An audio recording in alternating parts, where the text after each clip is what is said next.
Please please मुझे बचा लीजिए, मेरे पीछे पुलिस लगी हुई है। क्यों? सुपर मॉडल मनदीप कोहली, किसी ने उसको छुरा मार दिया है। 212 पहचाना मुझे?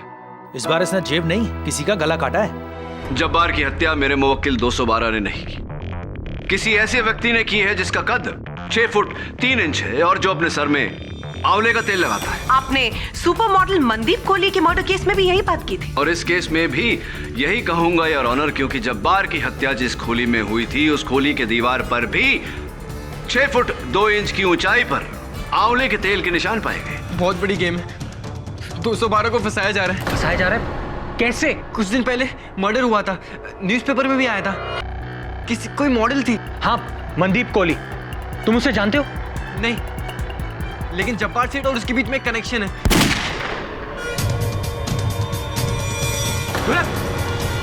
वरुण और ढोलक इस ऑफिस में अकेले थे और इस राइफल से ढोलक का खून हुआ और ये राइफल वरुण के हाथों में पाई गई है। वरुण, तुम्हें हमारे साथ पुलिस स्टेशन चलाओ। लेकिन केडी साहब, योर ऑनर, ढोलक की हत्या मेरे सहायक वरुण ने नहीं बल्कि उस व्यक्ति ने की है जिसने पहले सुपर मॉडल मनदीप कोहली को मारा और उसके बाद जब्बार खान को।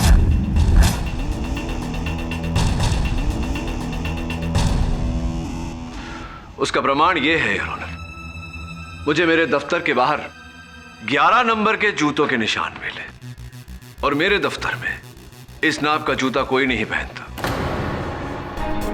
स्पष्ट है योर ऑनर, जिस व्यक्ति के जूते का माप 11 नंबर होगा उसका कद भी 6 फुट से ज्यादा होगा और उसके सर पर चमेली का तेल, ओह आई एम सो सॉरी, आपका फेवरेट आंवले का तेल होगा।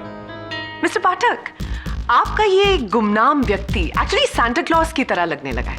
आपकी हर प्रॉब्लम का हल बनकर आ रहा है। आप मुझे एक बात बताइए कि आप इस मनगढ़ंत किलर की मदद से कितने लोगों को बचाएंगे? मिस बोस, इसी सांता क्लॉज ने आसरा अनाथालय के बाहर मेरे सहायक वरुण पर गोली चलाई थी। किसने कहा?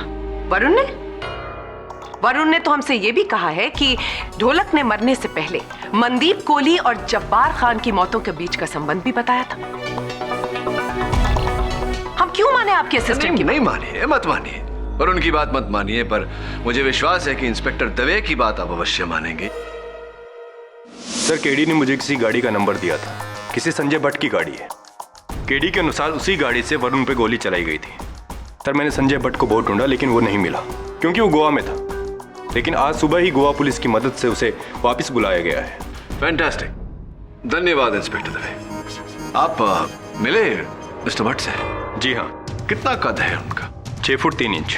क्या वो बालों में? हाँ, आंवले का तेल लगाते हैं। और जूतों का साइज? जूते का साइज है 11।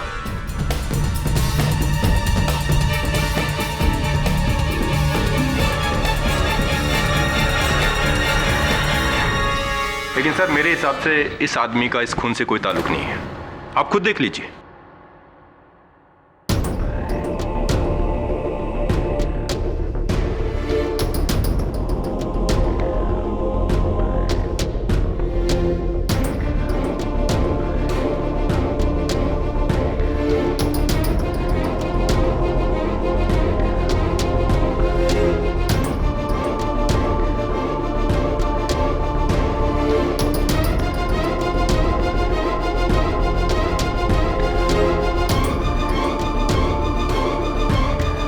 मिस्टर पाठक, ये है आपके शार्प शूटर जिन्होंने 3 लोगों का कोल्ड ब्लडेड मर्डर किया है, अ फिजिकली चैलेंज्ड मैन।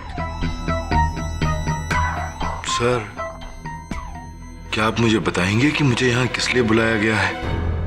मैं एक बिजनेसमैन हूँ और गोवा में एक इंपॉर्टेंट मीटिंग को अटेंड कर रहा था। कब से आप इस अवस्था में हैं? जी, 2006 से। दरअसल पुणे जाते समय मेरी कार का एक्सीडेंट हो गया था, जिसके अंदर मेरे ये दोनों पैर बेकार हो गए और पिछले 5 सालों से मेरे दोनों पैरों की फिजियोथेरेपी भी चल रही है ताकि मैं अपने पैरों पर चल सकूं। पर चलना तो दूर, मैं तो अपने इस व्हीलचेयर से खड़ा भी नहीं हो सका। इस बात का कोई सबूत है आपके पास? जी हाँ, ये मेरी मेडिकल रिपोर्ट्स हैं।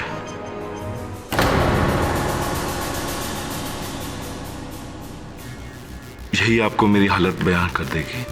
MRI reports, X-ray reports, hospital bills, diagnosis, इसमें सब कुछ। Oh my God, mister Bhatt पिछले 5 साल से इस कुर्सी के मोहताज हैं।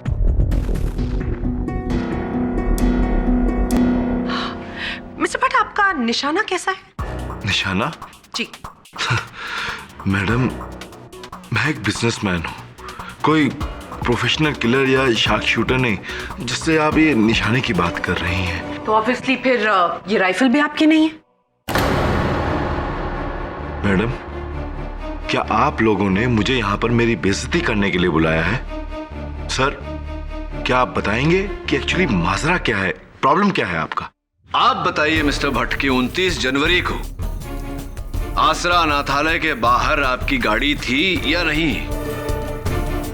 29 जनवरी।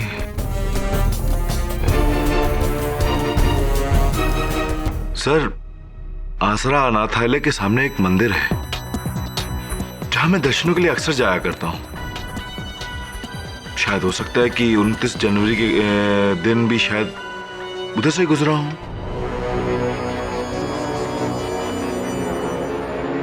मिस्टर पाठक, क्या वरुण ने इनको गाड़ी से गोली चलाते हुए देखा है? Obviously not.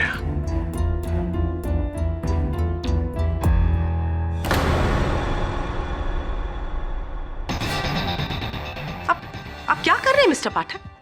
आपके इस तरह घूरने से एक विकलांग व्यक्ति अपनी व्हीलचेयर से खड़ा होकर चलने नहीं लगेगा। योर ऑनर, इनका यहां पर होना ही खुद में एक बहुत बड़ी गलती है। योर ऑनर, वही कद, जूतों का वही नाप, सर में वही तेल, क्या ये सब संयोग है? मिस्टर पाठक, जो है वो आपके सामने है। आप इन्हें झूठा साबित करने की कोशिश कर रहे हैं इन मेडिकल रिपोर्ट्स को झुठलाकर।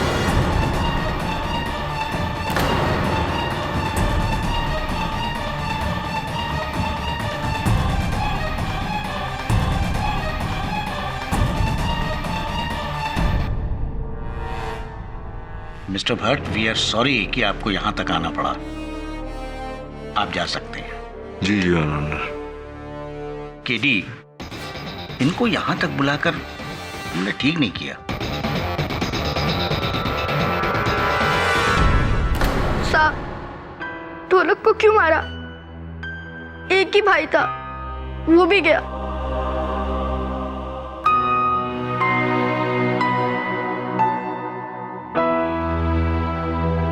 ढोलक को मारा क्योंकि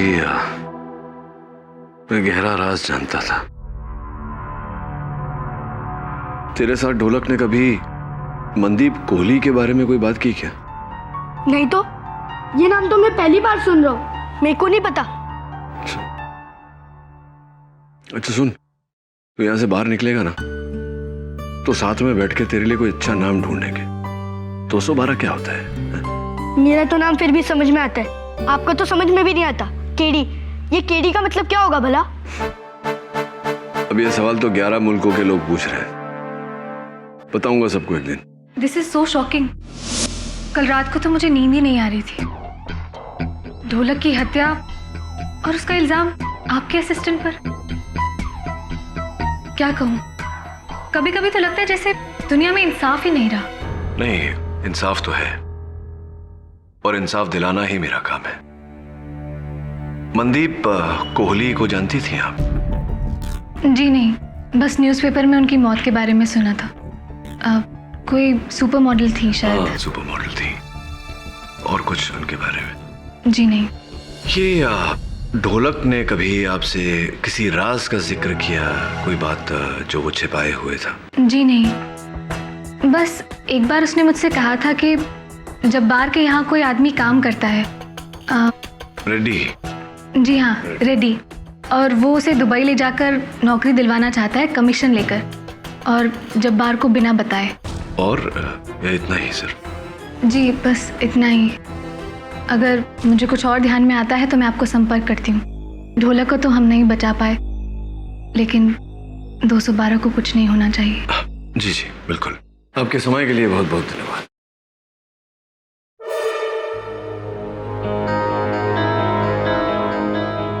अंगूठी बड़ी प्यारी पहनी है आपने। Thank you.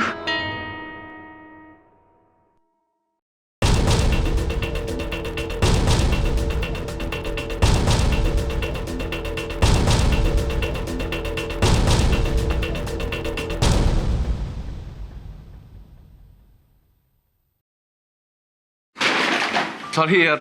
केडी सर आप यहाँ? मैं वो अनाथालय के वार्डन से मिलने आया था। सॉरी यार, तेरा सामान गिर गया। तू यहाँ क्या कर रहा है? ये अनाथालय मैं और मेरी माँ ही चलाते हैं। जब वो यहाँ नहीं होती, यहाँ की देखभाल मैं ही करता हूँ।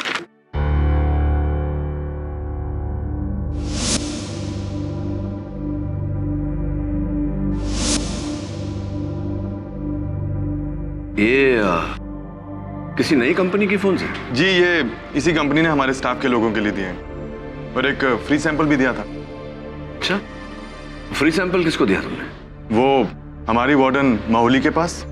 क्यों? सुन, एक काम करेगा मेरा? हाँ सर, क्यों नहीं। आपने मेरी जान जो बचाई है, आपके लिए कुछ भी। हुक्म कीजिए। हाँ माहौली जी, तो वाह, अरे वाह, आपकी ये अंगूठी तो बड़ी प्यारी है, सुंदर है। देखें, असली हीरे, महंगी होगी। क्षमा चाहता हूँ पूछने के लिए, कितने की होगी? जी, ये मुझे तोहफे में मिली है, मुझे इसकी कीमत नहीं मालूम। अच्छा, जहां तक मेरा ज्ञान है ये होगी 3-3.5 लाख रुपए की। कहना पड़ेगा आपके पतिदेव आप पर बहुत कृपालु हैं। जी, मेरी शादी नहीं हुई है। बोली जी, आजकल कुछ याद नहीं रहता मुझे ठीक से, क्षमा चाहता हूँ। आपके रिकॉर्ड्स के अनुसार यही था, आपकी शादी नहीं हुई। तो फिर आपके जो मंगेतर जी हैं वो जी, क्या हुआ? मंगनी नहीं हुई?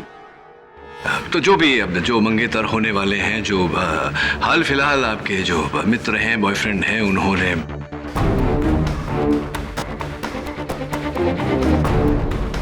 बॉयफ्रेंड नहीं है। तो मौली जी, कौन है आपका इतना बड़ा शुभचिंतक जिसने आपको इतना महंगा तोहफा यूं ही दे दिया? ऑब्जेक्शन।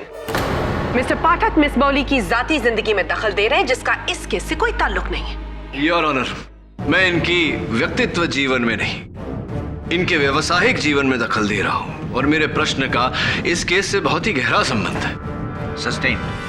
मिस मौली, आप मिस्टर पाठक के सवाल का जवाब दीजिए। ये अंगूठी आपको किसने दी? सर, मुझे ये अंगूठी मेरी लंदन वाली सविता आंटी ने दी है। वो बहुत अमीर हैं और मुझे बेटी की तरह मानती हैं। वाह वाह, लंदन से गिफ्ट आई है, तो ये मेड इन लंदन होगी? जी नहीं, वो पिछले साल इंडिया आई थी और तभी हम लोग ये अंगूठी लेने के लिए गए थे। ऐसे ही। लेकिन मौली जी, पिछले साल तो यूएन की पोस्टिंग में पूरे साल आप चीन में थी।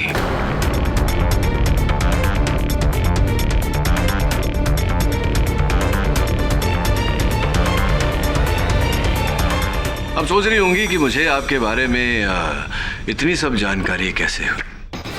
आपके मित्र नीरज महेंद्र जी की सहायता से, और इनकी सहायता से ये भी मुझे पता चला है कि ये जो टी शर्ट आपके ड्राइवर के खोली में पाई गई, ये टी शर्ट दरअसल ढोलक की है, जिसका अर्थ ये होता है कि ढोलक छिपा हुआ था आपके पास ही, लेकिन आपने किसी को इस बारे में बताया नहीं। क्यों नहीं बताया? बाबूलाल, वो लड़का ढोलक जिसे मैंने तुम्हारे पास छुपाया है, उसे कहीं जाने मत देना जब तक मैं ना कहूँ।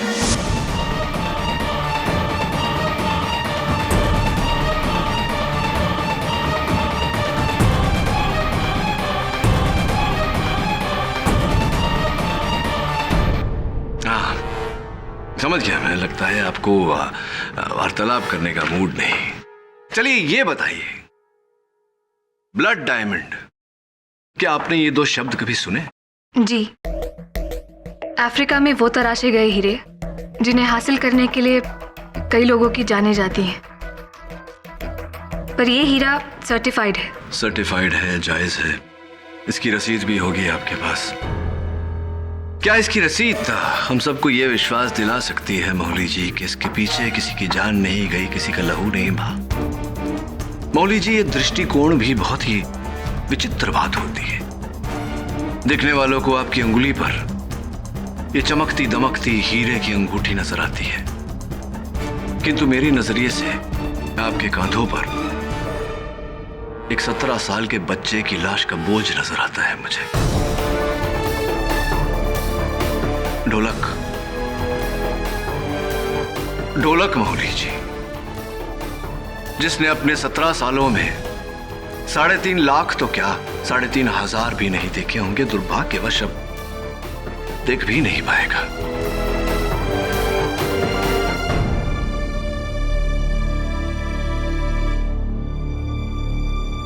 क्या हुआ मौली जी, रो क्यों रही है? नहीं, वो आंख में कुछ कचरा चला गया। ढोलक को तो बचा ना सके, अब 212 को कुछ नहीं होना चाहिए। ढोलक को तो हम नहीं बचा पाए, लेकिन 212 को कुछ नहीं होना चाहिए। आप ही के शब्द हैं मौली जी।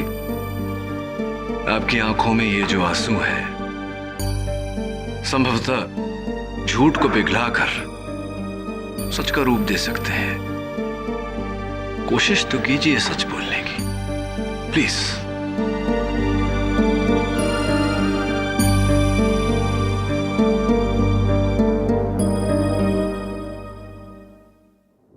गजानन पावले लोगों के लिए तो ये लोहे का व्यापार करता है, लेकिन असल में इसका व्यापार बच्चे हैं।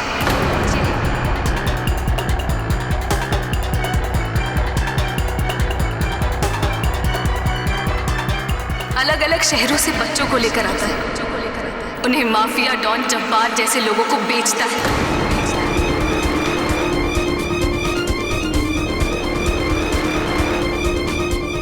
उनसे चोरियां करवाता है, भीख मंगवाता है।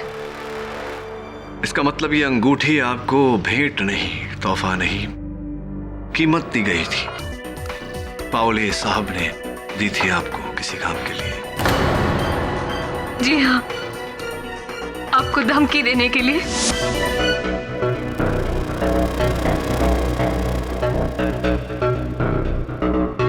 हेलो, ये 10 है, 10 और तुम्हारे केस वापस लेने के बाद मिलेंगे। और ढोलक का पता बताने के लिए।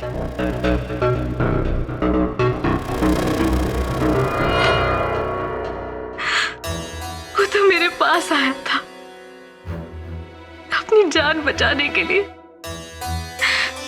लेकिन मैं। टीचर दीदी, जब्बार सेठ का किसी ने मर्डर कर दिया है। क्या? और क्योंकि मैंने उनकी खोली से चोरी की थी, पुलिस मुझे ही पकड़ेगी दीदी। मुझे छुपा दो दीदी, मुझे प्लीज छुपा दो दीदी। ढोलक, तुम बिल्कुल मत घबराओ, मैं तुम्हें हमारे ड्राइवर बाबूलाल के घर पर छुपा दूंगी। तुम्हें कुछ नहीं होगा, तुम बिल्कुल चिंता मत करो। प्लीज। मैं 3.5 लाख की अंगूठी के लिए उसका दिया वादा मैंने तोड़ दिया, लेकिन इससे पहले कि मैं ढोलक को पावले को देती, वो वहां से भाग गया था। और जब्बार खान की मृत्यु में क्या हाथ था आपका? उसके बारे में मुझे कुछ नहीं मालूम, और ना ही मनदीप कोहली की मौत के बारे में कुछ पता है। कुछ तो पता होगा। मुझे इन कत्लों के बारे में कुछ भी मालूम नहीं है, और ना ही ढोलक के कत्ल के बारे में कुछ पता है।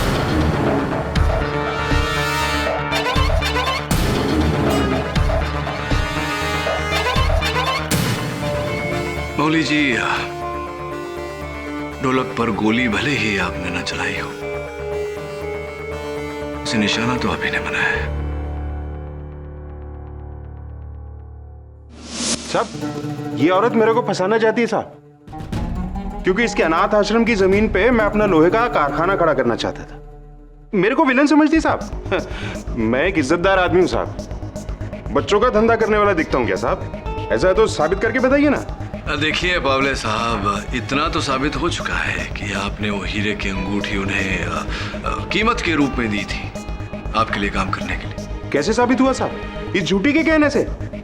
इतना कानून तो अपन भी जानते हैं साहब कि एक आदमी की गवाही से आप किसी को दोषी साबित नहीं कर सकते। ये बिल्कुल सही कह रहे हैं mister Pathak.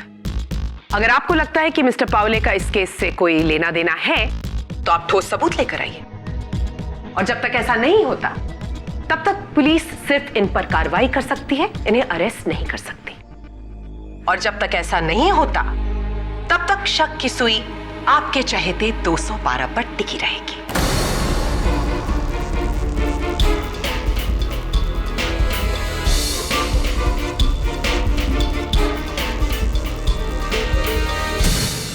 Thank you sir, thank God आपने मुझे छुड़वा लिया। इंस्पेक्टर दवे तो अलग ही ट्रिप पे था।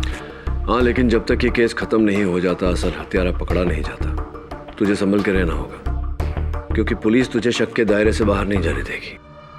ये कितने सारे प्रश्न ऐसे हैं जिनका अब तक कोई उत्तर नहीं। ढोलक ऐसा क्या जानता था जिसकी वजह से उसे मार दिया गया? और वो 6 फुट 3 इंच का आदमी, हु कैन इट बी? कौन हो सकता है? इन सबके पीछे एक ही आदमी है, पावले। पर ऐसा कोई सुराग भी तो नहीं, कोई सबूत भी तो नहीं जो उसकी तरफ इशारा करता हो। एक सबूत है सर, रेड्डी। खोली के बाहर मैंने पावले को रेड्डी से बात करते हुए देखा था।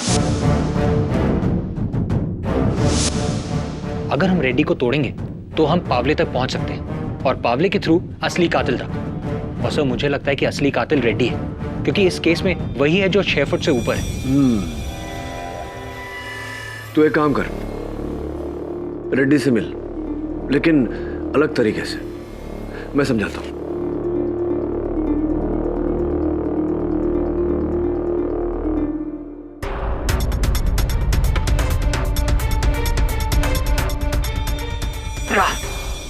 कहीं जा रहे हो रेड्डी? तुम हटिया दे। उस दिन ऑफिस में तुम ही थे ना? तुम ही ने ढोलक को मारा है। पागल हो गया क्या? पैसे, घड़ी, ये तो वही है जो 212 और ढोलक ने जब्बार से चुराए थे। तुम्हारे पास कैसे? हट। इसका मतलब ये है तुमने जब्बार को मारा इन पैसों के लिए? नहीं मारा मेरे बाप। अब हट यहाँ से, वरना पावले आएगा, हम दोनों को मार देगा। पावले का इस केस से कोई लेना देना नहीं है, ये सब तूने किया है। पावले कैसे कोई लेना देना नहीं है? अरे साला बाप है बाप हम लोगों का। हम लोग तो छोटे मोटे मोरे हैं, असली खिलाड़ी तो साला वो है। इंस्पेक्टर दवे, सुन लिया तुमने? हाँ सुन लिया। मैं तो इसको डराने के लिए पावले का नाम ले रहा था। पावले का इससे कोई कनेक्शन नहीं है। कनेक्शन तो तेरा भी नहीं है रेड्डी इस केस से, क्योंकि मैं तेरे सारे कनेक्शन तोड़ के ऊपर वाले से जोड़ने वाला हूँ। ये बता कि पहली गोली छाती पे मारूं या पीठ पे? मुझे मत मारो साहब। पीठ पे मारो, ताकि बोल सके कि पुलिस से भागते वक्त पीठ पे गोली लगी। यार छाती पे मारोगे तो खुद फंस जाओगे। तो एक काम करता हूँ ना, पहली गोली घुटने पे मारता हूँ और दूसरी पीठ पे, ताकि सबको लगे कि मैंने इसको एक चांस दिया। नहीं, मुझे मत मारो। सुपर आइडिया, मार दो गोली। अरे लेकिन लेफ्ट में या राइट पे? इससे पूछते ना, ये भी क्या याद रखे? बोल, लेफ्ट या राइट? मत मारो साहब, मेरे को मत मारो साहब। जल्दी बोल, टाइम नहीं है मेरे पास। सच या झूठ, लेफ्ट या राइट? सच बोलता हूँ। पावले और जब्बार के बीच के सारे रिकॉर्ड आपको दिखा दूंगा, लिखे मैं सरकारी गवाह बन जाऊंगा साहब। मैं सच बोलता हूँ, सच बोलूंगा साहब। अद्भुत है रेड्डी साहब। जब्बार और पावले के गोरख धंधे का हिसाब तो किसी बहुराष्ट्रीय कंपनी के हिसाब से भी ज्यादा साफ है। किस दिन पर कितने बच्चे भेजे गए, कितने बच्चे पहुंचाए, किस बच्चे के लिए कितना मूल्य दिया और उस बच्चे को कहां भेजा गया, सब कुछ दर्ज है इसमें। योर ऑनर, करोड़ों का एक शर्मनाक अवैध धंधा। पुलिस केवल इस डायरी की मदद से सैकड़ों बच्चों की जानें बचा सकती है। Mister Reddy, thank you very much. और वो रेड्डी साहब, ये तो बताइए कि जो घड़ियां चुरा कर आप भाग रहे थे, वो घड़ियां वो पहले ढोलक ने जब्बार भाई से चोरी की थी, फिर मैंने ढोलक से।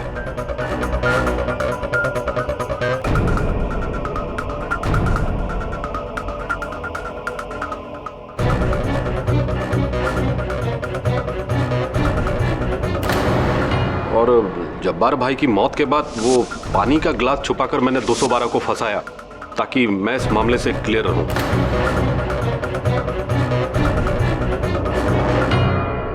तो रेड्डी साहब, आपने पहले जब्बार की हत्या की फिर चोरी की? नहीं साहब, मैंने जब्बार भाई को नहीं मारा साहब। साहब वो इस धंधे से पहले बहुत ही डेंजर आदमी था सर, बहुत बड़ा शूटर था सर। मैं उससे पंगा कैसे ले सकता हूँ? तो ढोलक को मारा आपने? नहीं, उसको भी नहीं। मानता हूँ मैंने बहुत गलत काम किया साहब, लेकिन आज तक कभी किसी का कत्ल नहीं किया साहब, वरना सरकारी गवाह क्यों बनता? वैसे भी जब जब्बार भाई का मौत हुआ तो मैं बाहर पान की दुकान पर बैठा हुआ था, आधा मोहल्ला ने मेरे को देखा था साहब वहां पे। तभी तो रेड्डी साहब पर पुलिस ने कोई कार्रवाई नहीं की। योर ऑनर, यह है बस्ती वालों का साइन स्टेटमेंट, जिसमें क्लियरली स्टेटेड है कि जिस वक्त जब्बार खान पर कातिलाना हमला हो रहा था, उस वक्त रेड्डी पान की दुकान पर पान बनवा रहा था।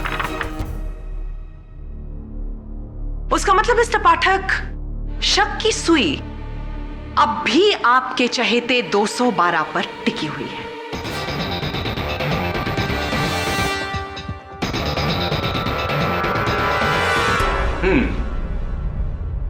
क्या करें हम रेड्डी साहब? चलिए उन्हीं से पूछताछ करते हैं जो पिछली सुनवाई में हमें कानून सिखा रहे थे। एक ही गवाह के बयान से कुछ साबित नहीं होता, साबित करना है तो सबूत लाओ। पावले साहब, अब दुर्भाग्यवश आपके विरुद्ध एक भी सबूत नहीं, ढेरों सबूत है। पेश करूं या आप बोलेंगे स्वयं? माऊली जी का बयान पूरा खरा है साहब, सच्चा है। अपन का असली धंधा बच्चा लोग की स्मगलिंग करने का है साहब।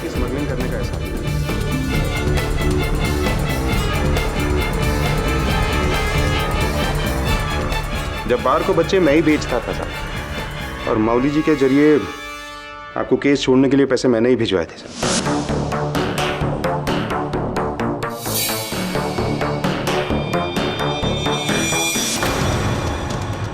माऊली जी को वो रिंग मैं ही दिया था साहब।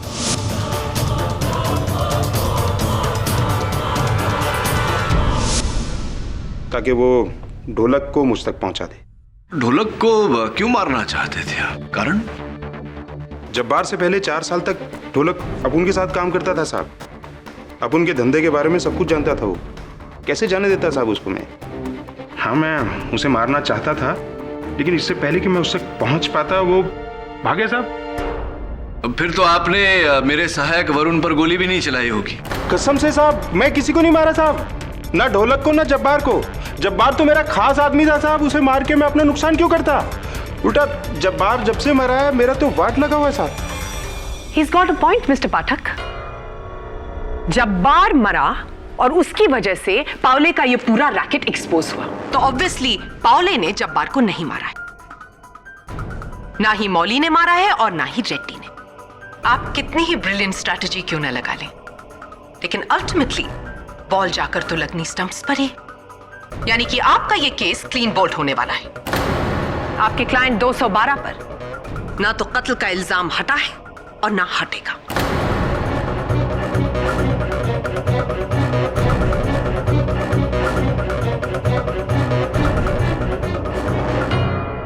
एक आखिरी प्रश्न, कौन सा तेल लगाते हैं आप अपने सर में? तेल कौन सा लगाते हैं सर? टेंशन मत लो साहब, 3 इडियट्स पिक्चर देखी है ना, ऐसे करते रहने का, ऐसे all is well, all is well. तो बड़ा फिल्मी है यार, हैं? ये सब पिक्चरों में होता है, वास्तविकता में नहीं। All is well, all is well. ये केस के बारे में जितना सोचता हूँ मेरा दिमाग तेरे नाम की तरह 212 दिशाओं में दौड़ता है, हर जगह से खाली हाथ लौटता है। बात बता, कहीं ऐसा तो नहीं कि ढोलक नहीं मारा हो जब्बार को? नहीं साहब, ढोलक ने कुछ नहीं किया, लेकिन मैंने भी कुछ नहीं किया। हाँ, और आप भी कुछ मत करो, छोड़ दो ये केस। छोड़ दूं ये केस? हाँ। तो तेरी वाट लगेगी उसका क्या? है? ज्यादा से ज्यादा क्या होगा, अपन जेल जाएगा ना, चलता है। इधर कम से कम सर पे छत और 2 रोटी फिक्स तो है ना, बाकी की जिंदगी यही कटेगा। ऐसा कभी मत सोचना 212। ऐसा सोचने लगेगी ना तेरी पीढ़ी, तो ये देश जीते जी मर जाएगा। वैसे भी इस देश की हालत कुछ ज्यादा अच्छी है नहीं, और तू देखना न केवल तू अदालत से बाइज्जत बरी होगा, बल्कि एक दिन ये समाज जो तुझे इस वक्त अपने दामन पर काला धब्बा समझ रही है, एक दिन ये समाज तेरे दामन पर मेडल लगाएगी।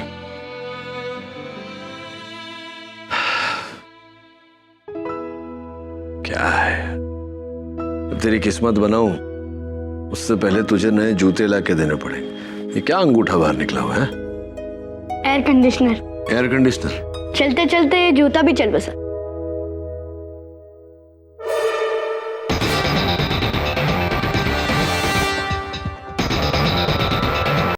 मिसेस बिलिमोरिया, अरे मिसेस बिलिमोरिया कहाँ गई? सर वो है नहीं ऑफिस में। कोई बात नहीं, एक काम कर, जज साहब को एक अर्जी टाइप कर और 212 के केस की जल्द से जल्द डेट की appeal. Right sir, I will do it right away. लेकिन बात क्या है? अरे तू टाइप तो कर, बताता हूं ना अदालत में। अमूमन वकील केस की तारीख आगे बढ़वाते हैं ताकि उन्हें और समय मिल सके। तुमने तो इसका उल्टा ही किया है, ऐसा क्यों केदी? योर ऑनर, न्याय में विलंब का अर्थ होता है न्याय में खंडन। न्याय जितना जल्द हो जाए उतना ही अच्छा। चलिए अच्छा है, लगता है इस केस का डिसीजन आज ही आ जाएगा। अपेक्षा तो यही है मुझे भी मिस बोस।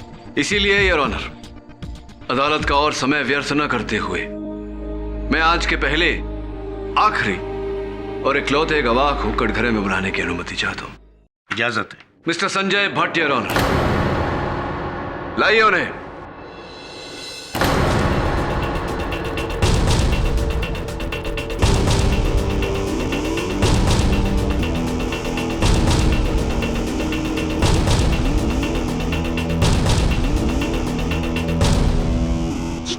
क्या ज्यादती है मिस्टर पाठक?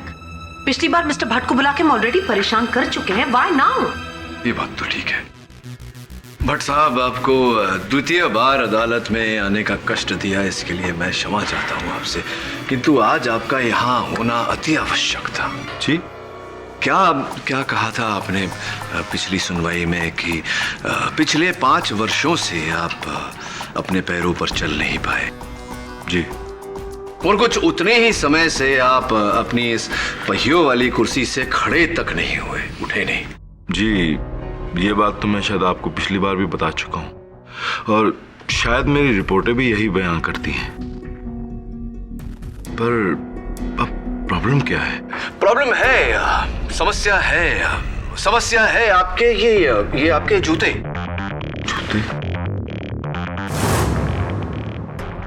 मिस्टर पाठक, इनके जूतों में क्या है? सिलवटें हैं मिस बोस, सिलवटें। योर ऑनर, उसी तरह की सिलवटें मेरे जूतों में भी हैं। मिस बोस जरा यहाँ आगे आइए। क्या आप बता सकती हैं कि जूतों पर सिलवटें क्यों पड़ती हैं? जब कोई भी इंसान बार बार एड़ी उठाकर चलता है तो एक बार जोर से बताइए ना। मिस्टर पाठक, जब इंसान एड़ी उठाकर चलता है तो क्या करता है? ओह माय गॉड, चलता है। ओह,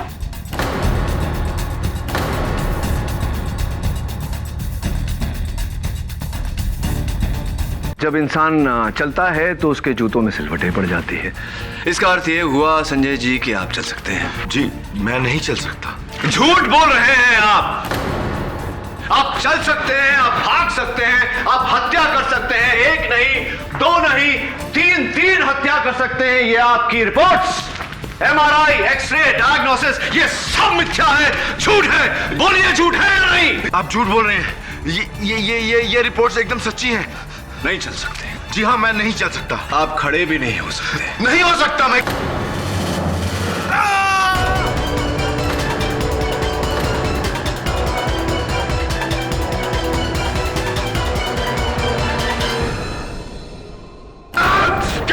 I'll kill you! छोड़ूंगा नहीं। चलो मुझे। I won't leave you! छोड़ूंगा नहीं तेरे को मैं। रख तुम। छोड़ो मुझे। I'll kill you! जी हाँ जज साहब, अपुन ने इस वरन पर गोली चलाया था।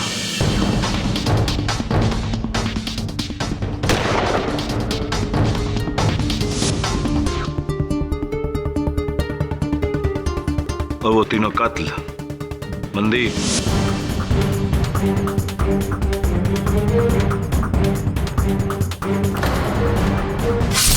ढोलक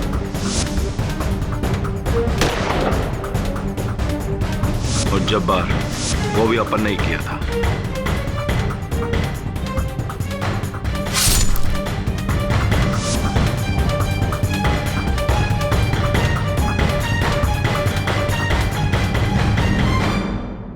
तो अब इन सारी बातों को जोड़ने के बाद मेरे मन में इकलौता एक शब्दीय प्रश्न, क्यों? जज साहब, अपन कोई बिजनेसमैन नहीं, अपन एक प्रोफेशनल किलर है और पैसे के वास्ते अपन किसी का भी कत्ल कर सकता है, इस केडी का भी। ये जो व्हील चेयर है यही अपन का ढाल था। आज से 1 महीना पहले अपने को मनदीप को मारने का सुपारी दिया गया।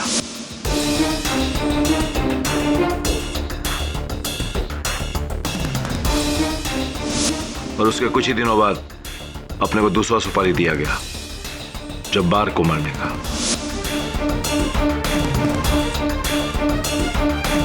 उसी शख्स ने मेरे को तीसरा सुपारी ढोलक को मारने का दिया। संजय जी, आपको सुपारी क्यों दी गई थी इस बारे में शायद आपको कोई जानकारी ना हो, लेकिन किसने दी थी ये तो पता होगा।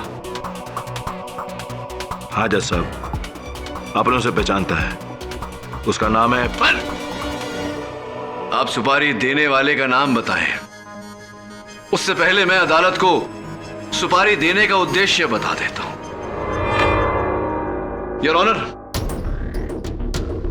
वरुण पर गोली इसलिए चलवाई गई ताकि मैं डर कर इस केस से पीछे हट जाऊं।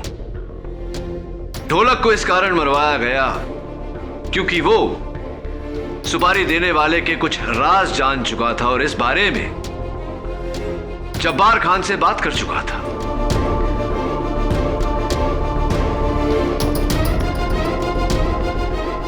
जब्बार को इसलिए मारा गया क्योंकि सबसे पहले सर्वप्रथम मनदीप को मारने की सुपारी जब्बार को दी गई थी, लेकिन किसी कारणवश जब्बार ने इनकार कर दिया क्योंकि उसे इस बात का ज्ञान हो गया था उसे मारना भी आवश्यक हो गया था।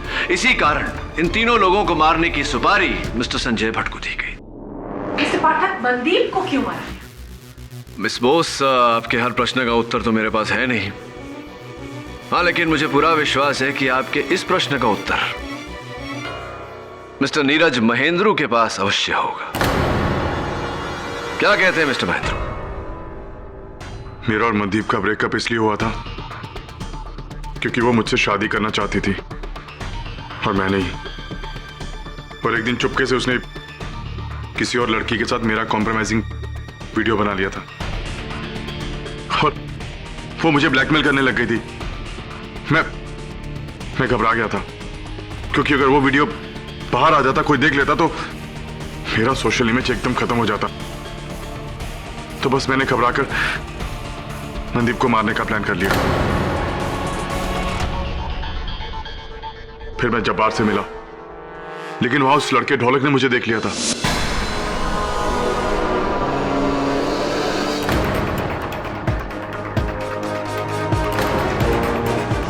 फिर जब्बार ने इस डील के लिए ज्यादा पैसे मांगे तो मैंने वो डील कैंसिल करके भट्ट को दे दी।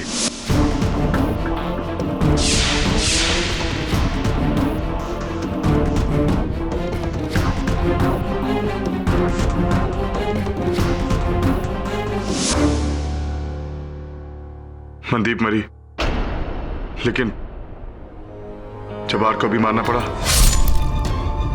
और उस लड़के ढोलक को भी।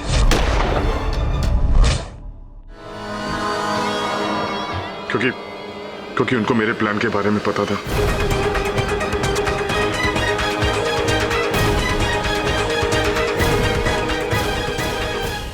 बुजुर्ग कह गए हैं कि मनुष्य की भलाई इसी में है कि वह जल्द से जल्द अपनी भूल स्वीकार कर ले और उस भूल का सुधार कर ले। एक भूल मैंने की थी आपको यहां से रिहा करके, जिसका अब सुधार कर लिया मैंने। The defence rests your honour. यह अदालत नीरज महेंद्रू और संजय भट्ट को मनदीप कोहली जब्बार खान और ढोलक उर्फ दिनेश राठौड़ के कत्ल के इल्जाम में भागीदार मानते हुए फौरन हिरासत में लेने का हुक्म देती है और 212 को जब्बार खान के कत्ल के इल्जाम से बरी करते हुए रिहा करती है। The case is closed.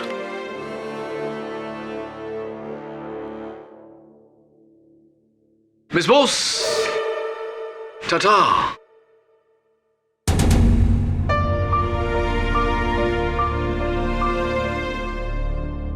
अब देख, किसी की जेब वेब मत काटना। साहब, अपन हमेशा सोचता था कि एक दिन अपन भी अपने माँ बाप को ढूंढ लेगा, लेकिन आप मिल गए तो ऐसा लगता वो मिल गए। आपने जो कहा था वो करके दिखाया साहब। अरे अब तक तो आधा ही वादा पूरा किया है, बाकी का आधा वरुण दे। सब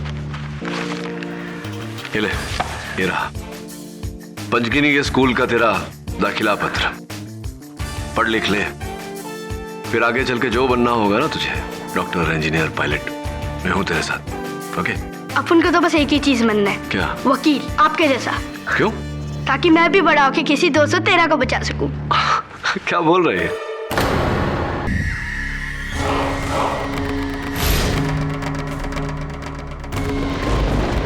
अघोरी इंडियन साधु, बहुत रहस्यमय, most daring also, difficult life. शमशानों में रहते हैं, अमंग्स द मुर्दा, अमंग्स द भूत प्रेत। We should not make them angry. We should not भड़काओ them. Otherwise, this शमशान will be our शमशान। तो कहने का मतलब ये है कि आज हम किसी शमशान में किसी अघोरी बाबा से मिलने नहीं जा रहे, बल्कि किसी गुफा में किसी शेर से मिलने जा रहे हैं। इसलिए हमें जो इज्जत देनी है वो तो देनी है, वरना जान जानी। Is that okay, Stephen? Excellent, Devendu. Well done. Isn't this exciting, Amanda? Excited? लेकिन बहुत डर भी लग रहा है। Relax, Amanda. अरे मैं हूं ना तुम लोगों के साथ। Just follow me. इसमें डरने की क्या बात है? चले चले भाई। ठीक से समझा दिया ना बाबा लोग के सामने? अरे सब समझा दिया है, तुम चिंता क्या कर रहे हो? भैया, चिंता हमें अपनी नहीं है, चिंता हमें आप लोगों की। जरा भी ऊंच नीच हुई तो कहीं वो ना हो जाए जो पिछले महीने वो जर्मन टोली के साथ हुआ था। अरे भाई, डरा क्यों रहे हो तुम? What's he saying? No, he's saying best of luck. Come.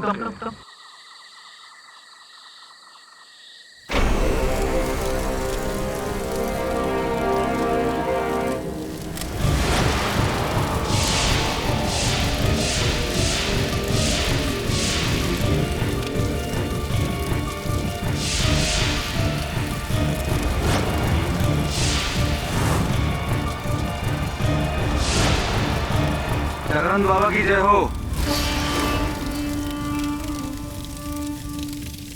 जय शिव शंभू, जय महाकाल।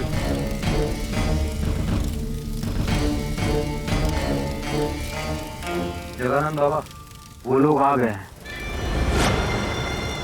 जय महाकाल। क्या देखने आए हो? हाँ?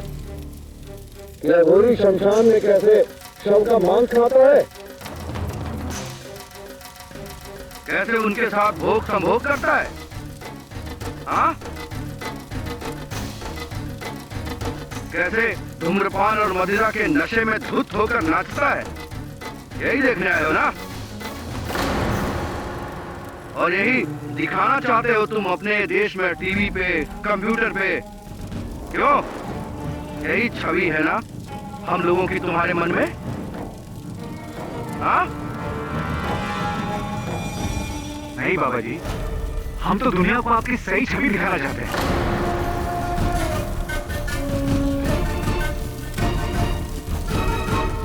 So tell me, Baba, why is the Aghori the most feared of all Indian aesthetics?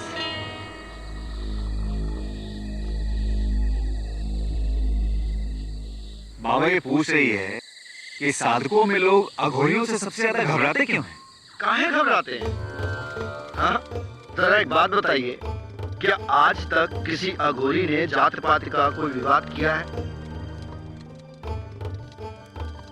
राज या राजनीति में घुसकर आम आदमी के जीवन को कभी उथल पुथल किया है? अरे अघोरी तो इन सब चीजों से परे है। हमें आप जिंदा लोगों से ज्यादा उन मुर्दों में खुशी मिलती है।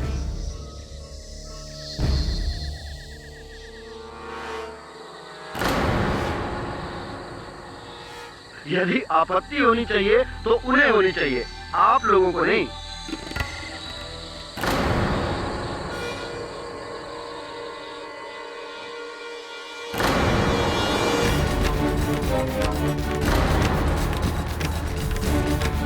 गुरुदेव, इनकी ये मजाल, आप ही के सामने आपके शिष्य को, तेरी ये हिम्मत,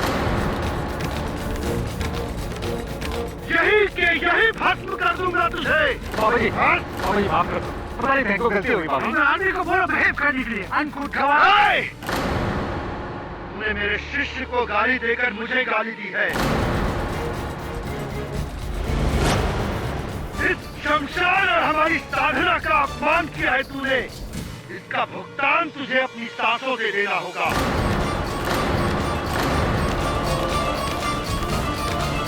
चलो, जाओ यहाँ से, इससे पहले कि हम कुछ कर बैठे। और सुन, तू कल का सूरज तेरी किस्मत में है या नहीं, ये मेरे अलावा और कोई नहीं जानता।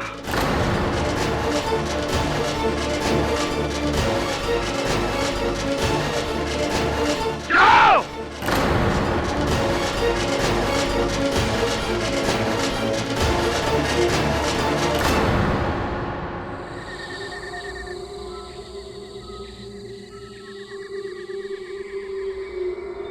कल का सूरज तेरी किस्मत में है या नहीं, ये मेरे अलावा और कोई नहीं जानता।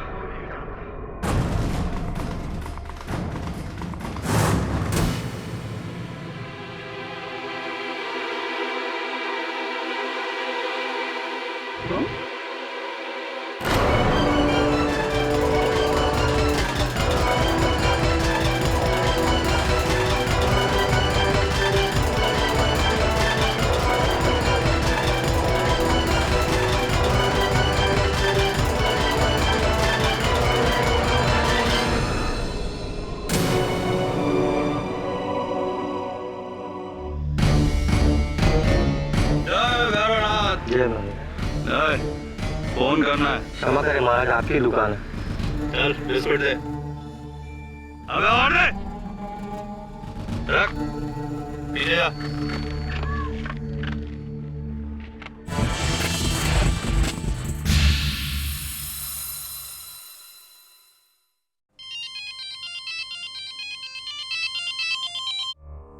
हेलो, जय शिव शंभू। बोलिए। केडी पाठक बात कर रहे हैं। जी, आप कौन? देखिए, हम हरिद्वार से अघोरी चंडीदास बात कर रहे हैं। परम पूजनीय बाबा जगानंद जी के शिष्य बाबा आपसे मिलना चाहते हैं। जगानंद बाबा? जगानंद बाबा वही है जो ऋषिकेश में एक डॉक्यूमेंट्री फिल्म मेकर। हाँ वही। देखिए, हमारे बाबा पूरी तरह से निर्दोष हैं और अब उनको बचाने की पूरी जिम्मेदारी आपकी है। हाँ, आप ही को उन्हें बचाना पड़ेगा। देखिए, बहुत पुण्य का काम है, बहुत पुण्य का काम है और आप बहुत भाग्यशाली है कि बाबा ने स्वयं आपको चुना है। तो बताइए कब आ रहे हैं आप? ऐसी है। और मेरा नंबर कहाँ से मिला आपको? आपकी माता श्री ने। बहुत बड़ी भक्त है हमारे बाबा की। अगर आपको यकीन नहीं आता तो हमारे फोन काटते पश्चात ही उनका फोन आपको आ जाएगा। ठीक है केडी भैया, तो मिलते हैं गंगा जी के तट पर। जय Shiv Shambhu. Is everything okay, sir? Yeah, everything's fine. किसको फोन था सर? पता नहीं, कोई बाबा।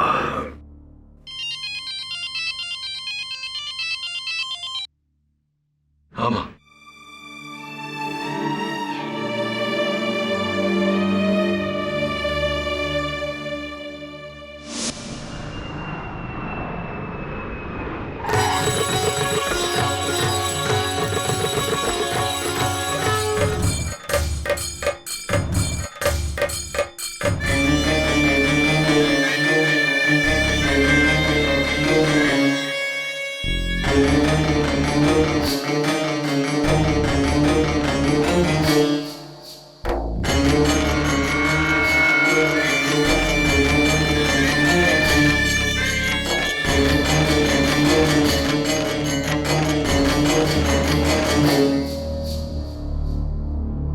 शमशान की राख है। चकित ना हो बच्चा, अच्छा बुरा सब भीतर है। आत्मा में अगर खोट हो तो अमृत भी विष की तरह लगता है। अगर आत्मा में खोट ना हो तो विष भी अमृत के समान है। ऐसे ये कई अंतरराष्ट्रीय त्वचा निखार विधियों में इसका शराब का इस्तेमाल होता है ना? निखार बच्चा, ये हमारा वस्त्र है, भगवान भोलेनाथ का चिन्ह। तो बाबा जगानंद, क्या आपने? नहीं, हमने नहीं मारा उस फिरंगी को, लेकिन अगर मारा भी होता तो कोई कुछ नहीं कर सकता था हमारा। अरे अघोरी को तो 7 खून माफ, 7 खून के बाद 8वां होए तो अघोरी अघोरी ना होए। ये बात आप नहीं कहूंगा अदालत में, लेकिन तू भी हमारे दर्जे को जान ले। अरे मारने का तो लाइसेंस है हमें, उसने दिया है, उसने। लेकिन 12 साल की तपस्या के बाद एक साधक किसी की हत्या करे तो सिद्धि का फायदा क्या? हमने नहीं मारा उसे। हाँ, क्रोधित अवश्य किया था उस फिरंगी ने हमें। मुझे क्रोध, बस ये क्रोध ही तो कमजोरी है हमारी, वरना हत्या कभी नहीं। तो आप उस कहाँ था उस रात, यही जानना चाहता है ना? बताता हूं। पहले तू ये बता कि तुझे तो तेरी माँ ने यहाँ हमारी जान बचाने को भेजा, इसलिए तू आ गया। तेरा बाप कहता तो क्या आता तू? ना? आपको मेरे पिता और मेरे बीच में सब कुछ मालूम है, और वो भी जानते हैं जो तू नहीं जानता है। और तू नहीं जानता कि मुझे मौत के मुंह से निकालने के लिए तुझे खुद अपनी मृत्यु से गुजरना होगा।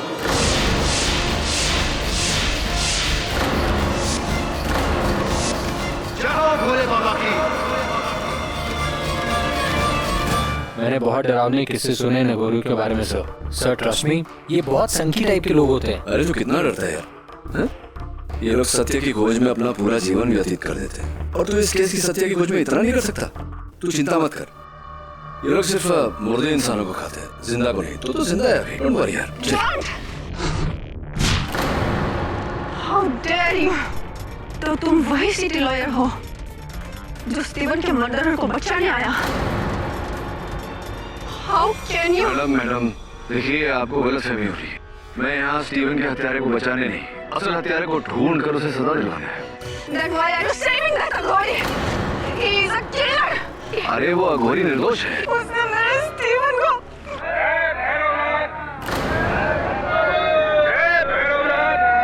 जरा संभालिए आप मैडम को।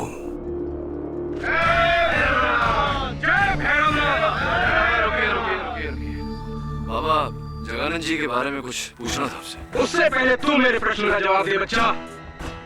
तुझे नर्क जाना है या स्वर्ग? यदि तू मेरे शिष्य जगानंद को नहीं बचा पाया तो तेरे नरक की सीट की गारंटी मैं तुझे देता। जय शिव शंभू। जय शिव शंभू।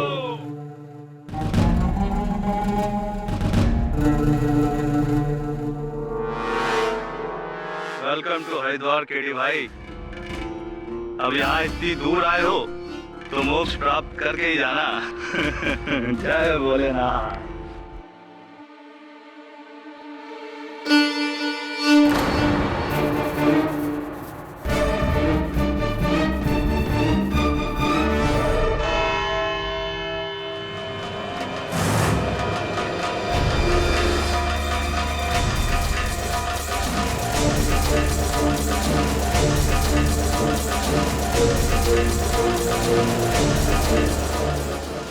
भैरव बाबा की भैरव बाबा की।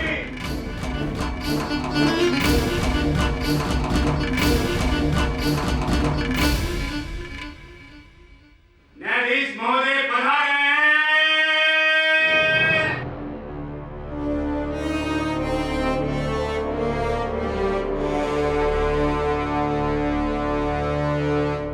अदालत की कार्रवाई शुरू की जाए।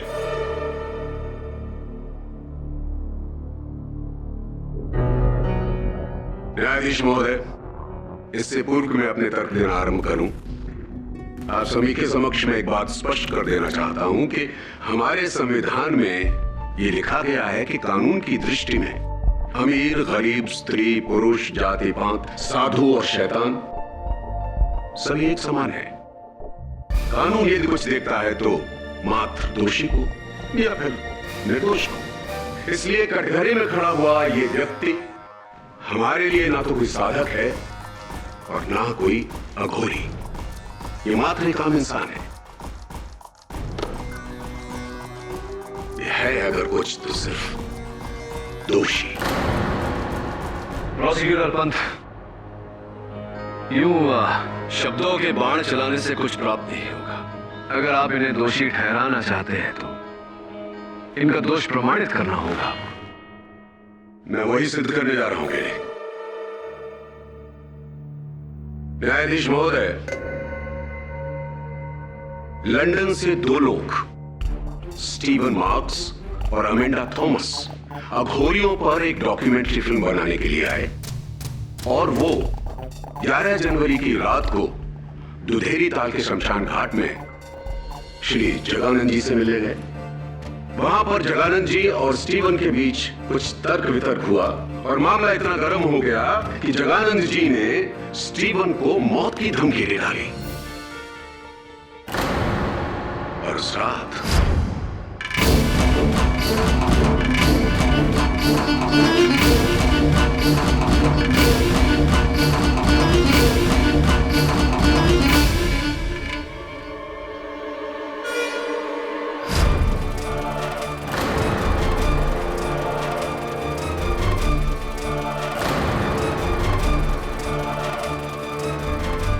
न्यायाधीश महोदय, ये तो थी थियरी।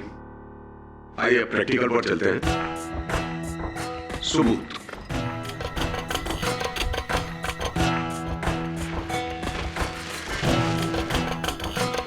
पुलिस को ये तकिया शमशान घाट के पास जो झाड़ियां हैं वहां से मिला है। ये वही तकिया है न्यायाधीश महोदय जिससे स्टीवन की सांसें बंद की गई थी और इस पर शमशान घाट की मिट्टी से सने हुए उंगलियों के निशान पाए गए हैं और फॉरेंसिक डिपार्टमेंट की रिपोर्ट ये कहती है कि वो निशान श्री जगानंद की उंगलियों के निशान से मिलते हैं।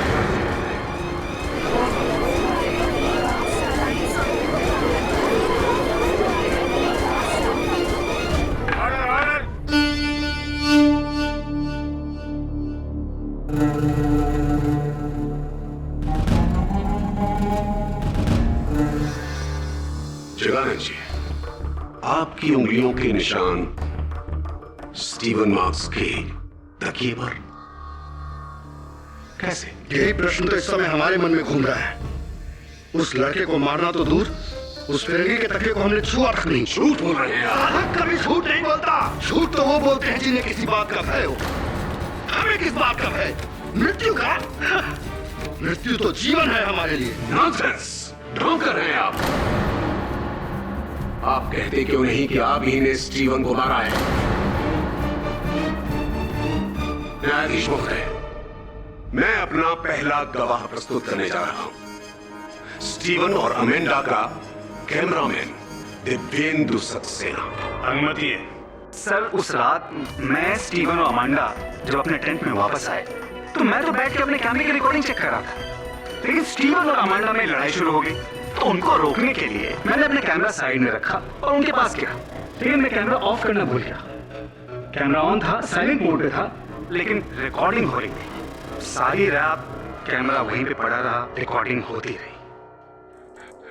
सर, जब हम लोग रात में सो रहे थे तो कैमरे में पता नहीं कुछ ऐसा कैप्चर हुआ जिसे देख के हम सब हैरान हो गए। न्यायाधीश महोदय, यदि आपका आदेश हो तो मैं वो रिकॉर्डिंग दिखा दूं।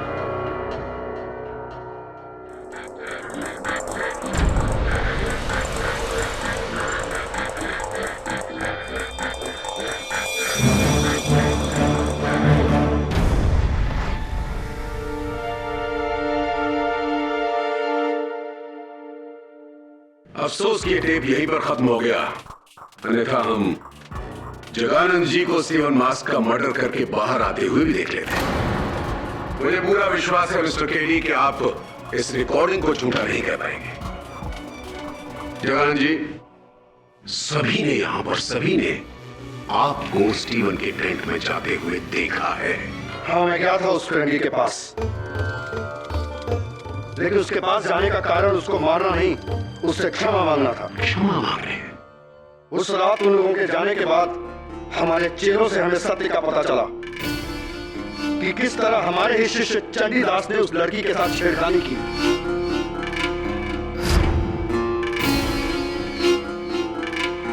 और उस फिरंगी को गुस्सा आ गया और उसने चंडीदास को धक्का दिया। इस बात से हम बहुत क्रोधित थे, लेकिन जब हमें अपनी गलती का एहसास हुआ तो हम उसे क्षमा मांगने गए।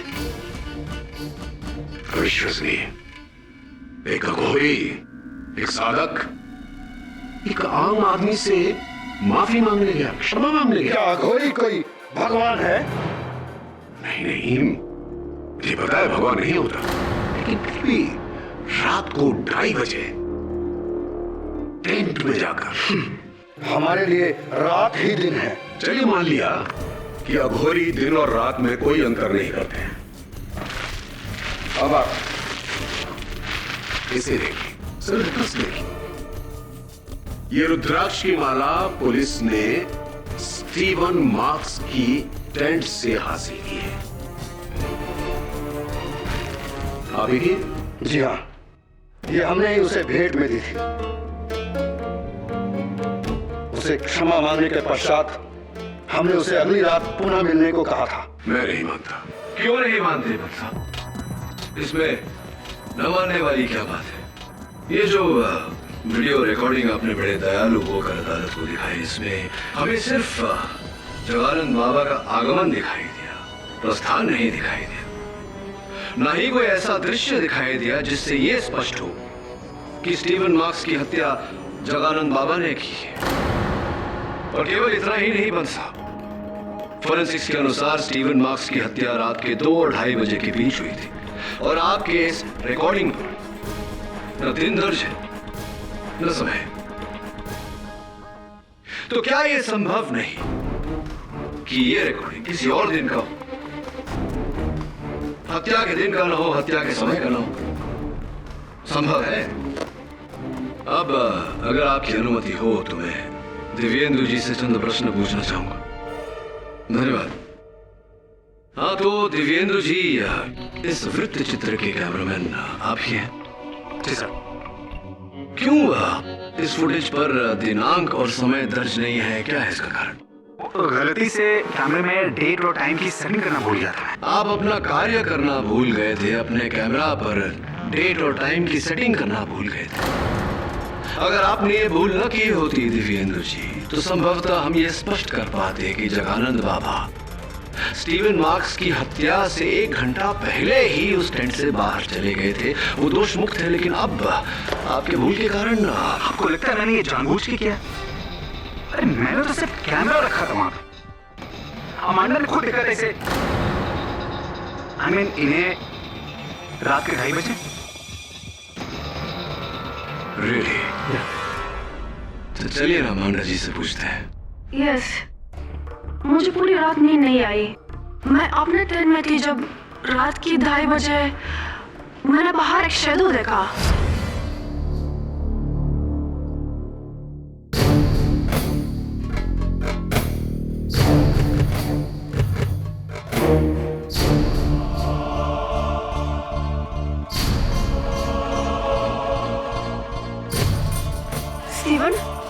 Steven, did you just...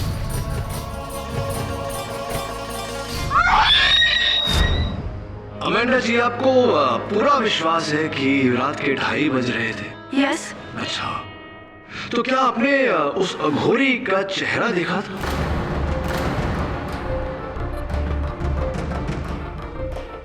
well no, but it has to be him. और कौन होगा? हो तो कोई भी सकता था। ये देखिए कितने सारे अघोरी हैं। योर ऑनर, बात में थोड़ी विचित्रता है। दिव्येंद्र जी ने हमें दृश्य दिखाया किंतु दिनांक का पता नहीं, समय का पता नहीं। और अमेंडा जी कह रही हैं कि उन्हें समय का पता है किंतु चेहरा इन्होंने नहीं देखा। इसमें विचित्रता की क्या बात है? दो आधे आधे दृष्टिकोण हैं। यदि उन्हें मिला दिया जाए तो एक संपूर्ण दृष्टिकोण बन जाता है। इसका अर्थ यह हुआ कि जगानंद जी ही हत्यारे हैं। इसका अर्थ यह हुआ कि जगानंद जी ही हत्यारे हैं। समय अनुसार पता चल ही जाएगा। अमेंडा जी, उस टेंट में जगानंद जी के जाने के बाद एक तीसरा व्यक्ति भी आया था, या कहूं कि आई थी। आप? You think I killed Steven? Maybe. No, I loved him. वो मेरा बॉयफ्रेंड था। बॉयफ्रेंड था, भूतकाल, पास्ट टेंस। नहीं समझे आप? कोई बात नहीं, मैं समझाता हूं आपको इस वीडियो रिकॉर्डिंग के जरिए। थोड़ा सा रिवाइंड करके देखते हैं कि जब दिव्येंदु जी व्यस्त थे आपके और स्टीवन के बीच जो लड़ाई हो रही थी उसे सुलझाने में, तब क्या हुआ था।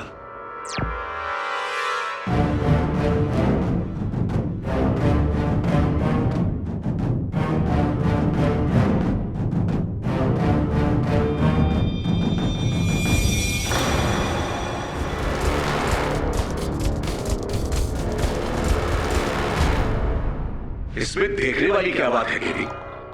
अमेंडा जी गुस्सा हो रही है स्टीवन पर कि उसकी वजह से उनकी डॉक्यूमेंट्री अधूरी रह गई और स्टीवन उनको समझा रहा है। बस इतनी सी बात। यस, आई एग्री, बट इस घटना के बाद अमेंडा जी, स्टीवन ने अपने गले से एक चेन तोड़कर जमीन पर फेंकी थी, जिसके कारण आप फूट फूट कर रोने लगी थी। क्या था ये chain? A gift of love, प्यार की निशानी शायद। That I no. No. Are you sure? क्योंकि वो चेन अभी हमारे पास नहीं।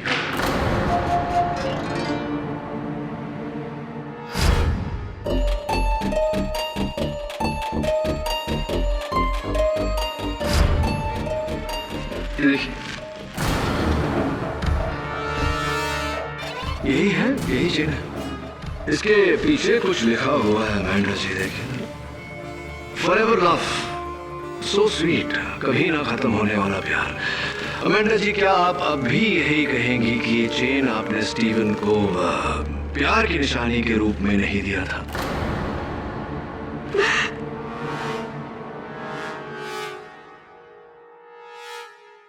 स्टीव और मेरे बीच में प्रॉब्लम्स चल रहे थे किसी दूसरी लड़की को लेकर, which is why I wasn't talking to him। लेकिन उस रात के फाइट के बाद उसने हमारे रिश्ते को ही तोड़ दिया। अंग्रेजी में एक कहावत है Amanda ji, Hell hath no fury like a woman's scorn। अर्थात एक ठुकराई हुई महिला के प्रकोप से अधिक भयानक तो नर्क भी नहीं। और इसका अर्थ आपसे बेहतर और कौन जान सकता है। अमेंडा जी, कहीं ऐसा तो नहीं कि इसी प्रकोप के चलते बेचारा स्टीवन मारा गया हो? It's possible.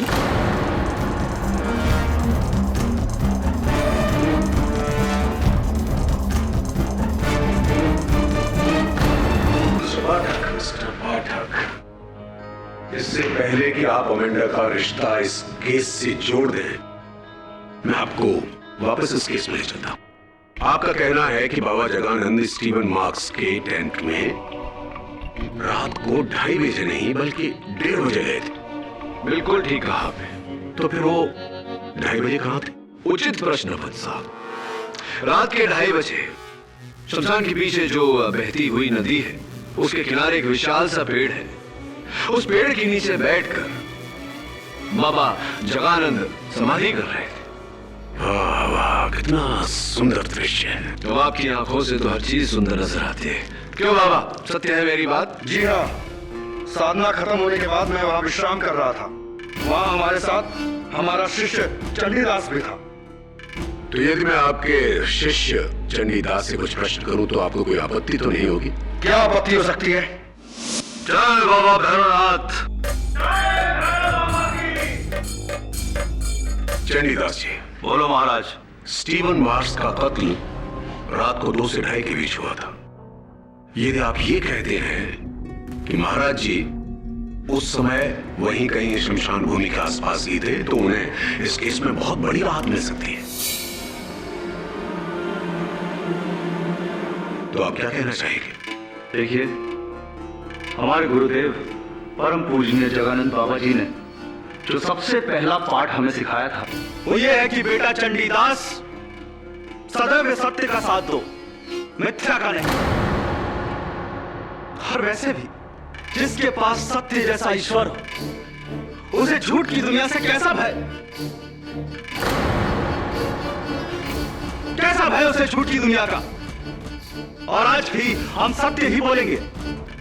और सत्य यह है कि उस रात 2 से 2:30 के बीच परम पूजनीय गुरुदेव जगानंद महाराज शमशान भूमि पर, और आज भी हम सत्य ही बोलेंगे। और सत्य यह है कि उस रात 2 से 2:30 के बीच परम पूजनीय गुरुदेव जगानंद महाराज शमशान भूमि पर नहीं थे।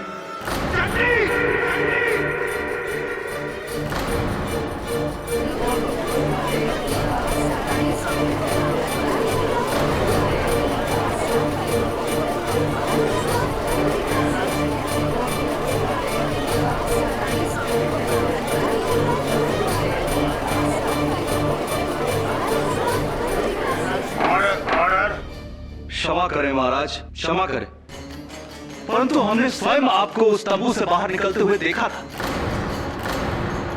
और उस तकिए को झाड़ियों में फेंकते हुए भी देखा था।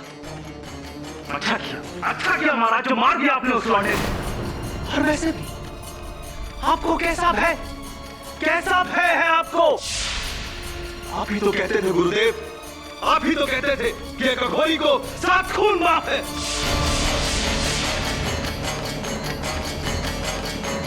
दुष्ट, हम भाग गए, हम सब भाग गए। तू क्या करना चाहता है? घबराइए मत महाराज।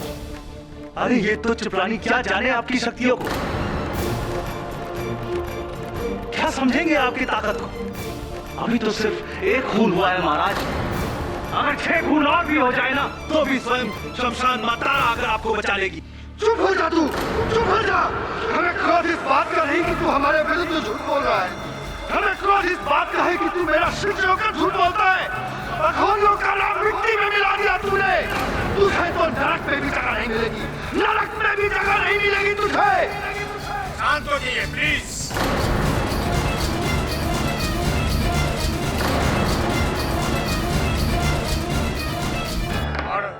तेरे इस झूठ से धरती फटे न फटे, अंबर फटेगा बिजली से, और तेरे काले दिल की तरह तेरा जिस्म भी जलकर काला हो जाएगा। तुझे मेरे प्रकोप से और मां तारा भवानी के प्रकोप से कोई बचा नहीं सकता। मैं वो जानता हूँ जो कोई नहीं जानता। तू मरेगा, कल ही मरेगा।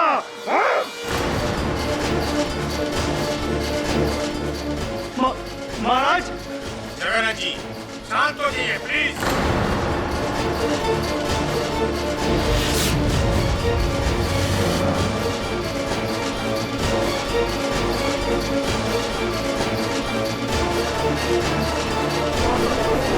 ऑर्डर ऑर्डर, शांत रहिए। ये क्या हो रहा है? जगन्नाथ जी, आप किसी को कोर्ट में इस तरह धमका नहीं सकते। मरेगा तू, मरेगा। साधारण मनुष्य झूठ बोले तो समझ सकते हैं, लेकिन वो जो सालक है, जो अघोर पथ पे चल रहा हो, मेरा शिष्य चंडीदास भरी सभा में, भरी अदालत में झूठ बोला उसने। वो ढोंगी पाखंडी चंडीदास वो भस्म होगा, भस्म हो जाएगा वो। स्वामी शांत हो जाइए प्लीज। झूठ सच जो भी हो, लेकिन आप पर किसी की हत्या का आरोप है और इस प्रकार न्यायाधीश के सामने, अभियोग पक्ष वकील के सामने किसी और को जान की धमकी देना ये ठीक नहीं है। आप समझ रहे हैं लोग क्या सोच रहे होंगे आपके बारे में? समझ रहे हैं, जानते हैं, परंतु क्या करें? ये क्रोध, इस क्रोध पर ही तो नियंत्रण नहीं रहता। कहीं ऐसा तो नहीं कि इसी क्रोध के चलते आपने स्टीवन को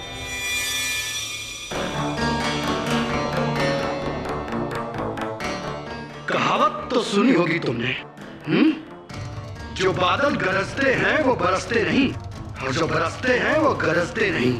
और मैं कौन सा बादल हूं ये तो सिर्फ मैं ही जानता हूं, तू भी नहीं जानता।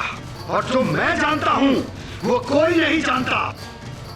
और रही बात उस चंडीदास की, तो सुन ले मेरी बात कि उस चंडीदास के ऊपर तो मौत के बादल मंडराने लगे हैं। मरेगा वो, अवश्य मरेगा। शमशान तारा के प्रकोप से मरेगा वो, मरेगा वो, और कोई नहीं बचा पाएगा उसे। सुन रहा तो मेरी बात, कोई नहीं बचा पाएगा उसे। जा जा तू, मुझे अपनी साधना में बैठना है। जय बाबा भोलेनाथ की जय। बाबा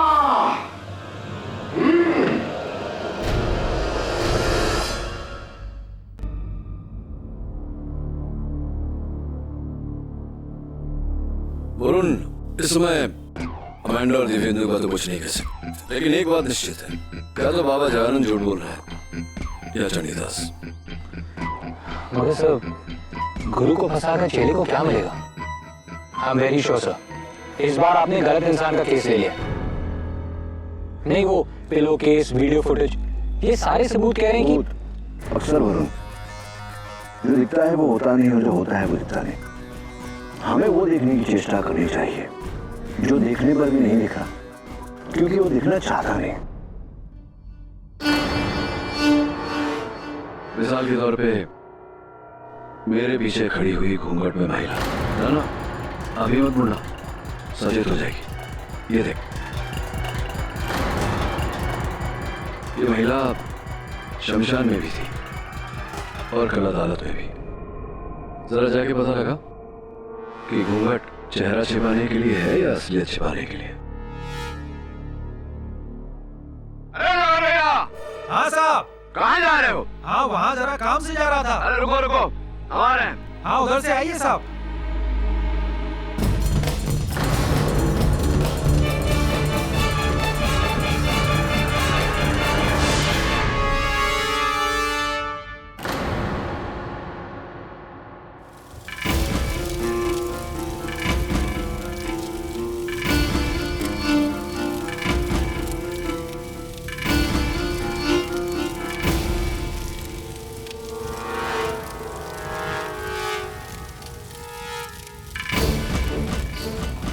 अरे चंडीदास कहाँ मर गया? अमित से मिलने को घाट पे गया।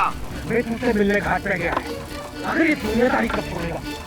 सिर्फ नाम का मुझे काम का नहीं, मुझे सब पता है वो ढूंढी से लगा होगा। सब बंगोरा मस्त रहे चोला। तिवारी, एक बोतल और ला कर ले, जल्दी लेकर आ, नहीं तो साला भस्म कर देंगे तुम्हारा ठेका। हाँ, जब हम इलेक्ट्रीशियन थे तो सारा गली का कुत्ता नहीं पूछता था हम।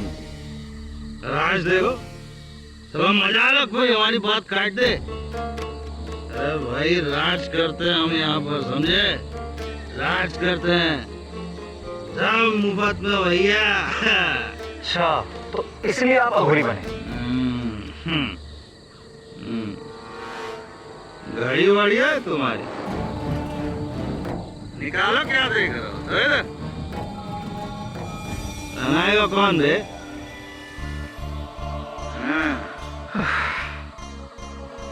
वो लौंडिया भी अच्छी है जी?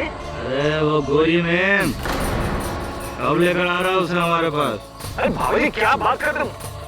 मैं कहाँ से उसको लेके आऊंगा बाबू जी? यही पे लकड़ा जला कर राख कर देंगे तुमको। बता देंगे रात में जाके साला सब सच सच।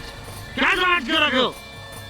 आई वांट लड़की, लड़की चाहिए हमको। यही पे लकड़ा जला कर राख कर देंगे तुमको। बता देंगे रात में जाके साला सब सच सच। क्या समझ के रखे हो? बाबू जी एक मिनट। आई वांट लड़की, लड़की चाहिए हमको। मैं देखता हूँ मैं कल क्या कर कल किसने देखा है? आज चाहिए हमको लड़की। मजाक समझ लो साला। बाबू जी इसको रखिए आप इसको रखिए।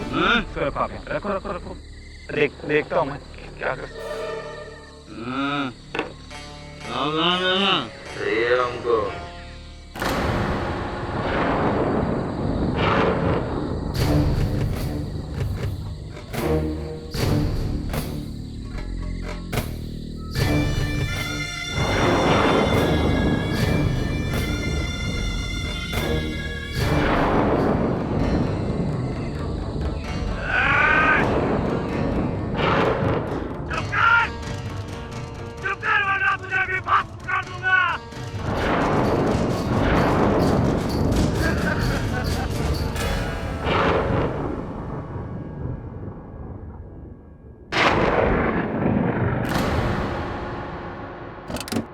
सर चंडीदास की मौत हो गई। कब? सर कल रात को सर। और सर सबसे अजीब बात यह है कि उसकी मौत बिजली से हुई है, शमशान भूमि के बीचों बीच। तेरे इस झूठ से धरती फटे ना फटे, अंबर फटेगा बिजली से। मरेगा तू, मरेगा।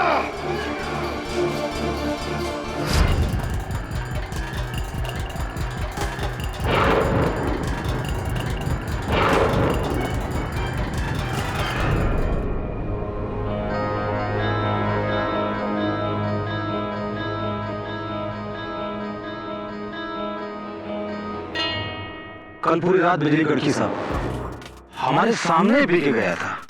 इसके बाद इसकी चीख सुनाई दी और साहब आकर देखते हैं तो ये मरा पड़ा हुआ था। पूरा बदन काला पड़ गया था साहब। लेकिन यहाँ तो ना बिजली का खंबा है ना तार, बिजली लगी कैसे उसे? अंबर फटा, बिजली चमकी और चंडी मर गया। जगानंदा गोरी को 7 खून माफ है, 7 खून। अभी तो 2 ही हुए हैं, 5 और बाकी है।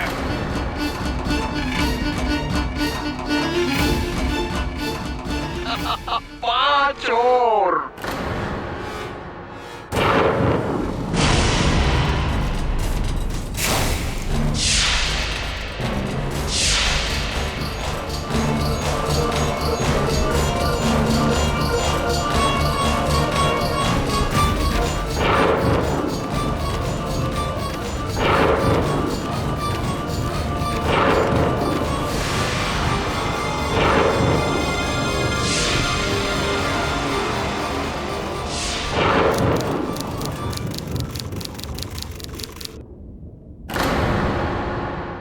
ऐसे और भी मज़ेदार वीडियो के लिए हमारे चैनल को लाइक, शेयर और सब्सक्राइब करें।